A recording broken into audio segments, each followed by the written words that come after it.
Hi friends, good morning. তো দেখো একটু কাজে বেরিয়েছিলাম, দেখছো শাড়ি পরা রয়েছে,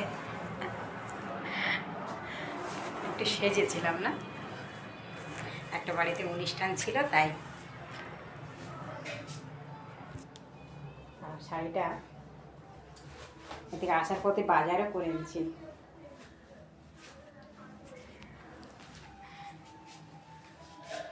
বাজার টুকি টাকা করেছি। আর দেখো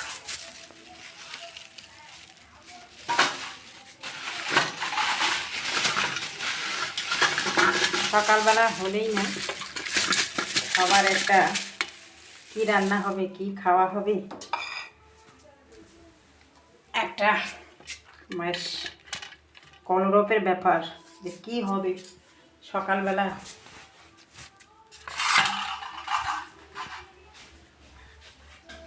জলপাইগুলো একটুখানি, জলপাইয়ের আচার,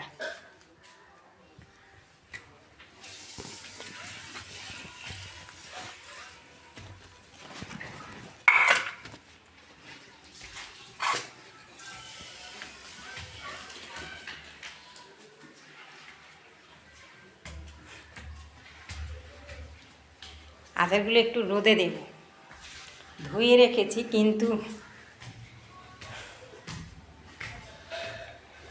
রোদে একটুখানি না দিয়ে উপরে কাজও আছে।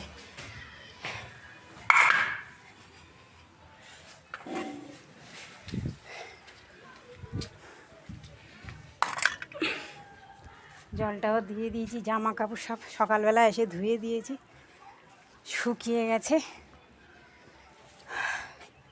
এই দেখো সকালের কাজ দেখো, এত কড়া রোদ, ঠান্ডার সময় কিন্তু কড়া রোদ, সব শুকিয়ে গেছে।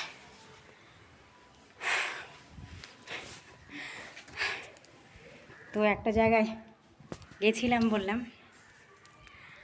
তো সে বাড়িতে একটু অনুষ্ঠান ছিল, পাশেই, বেশি দূর না।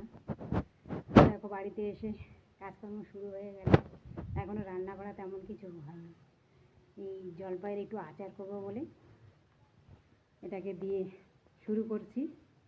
তো ততক্ষণে ভাবলাম কাজ করতে করতে বন্ধুদের একটু কথা বলে নিই না, বন্ধুদের সাথে কথা না বললে একটু ভালো লাগে। তো দেখো কথা বলতে লেগে গেছি।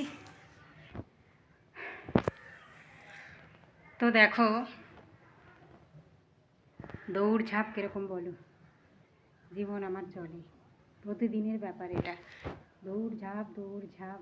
ওদিকে মন্দিরে একজনের বাড়িতে মন্দিরের ঠাকুরের অনুষ্ঠান ছিল, তো সেখানে গেছিলাম আর কি।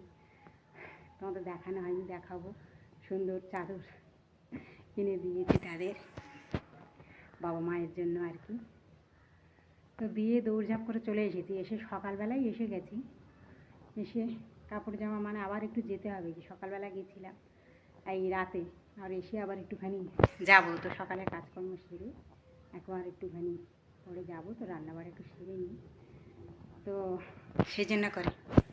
যাই হোক গাইস, কাজ করতে করতে তোমাদের সাথে একটু কথাও বলে নিলাম, না বলে ঠিক ভালো লাগে না। এই দেখো কানের আবার দুল পড়েছি, দেখেছো? তো যাই হোক, কেমন লাগছে বলো আমাকে কমেন্ট করে জানিও। আমি তো সাধারণত সাজি না আমি, তো যাই হোক, আর বলার কিছু নেই, আমার জীবনের বিষয় সবাই জানো, সব কিছু জানো। তো প্রচণ্ড দৌড়ঝাঁপ করতে হয়, আমার হাতে না কোনো উপায়ও নেই না, একা মানুষ তো সব করতে হয়। তো যাই হোক গাইস, বেলা হয়ে গেছে, রান্নাটা বসাতে হবে। তো যাই হোক, আজকে এই পর্যন্ত, আবার দেখা হচ্ছে অন্য কোনো ভিডিও। টাটা, সবাই ভালো থেকো।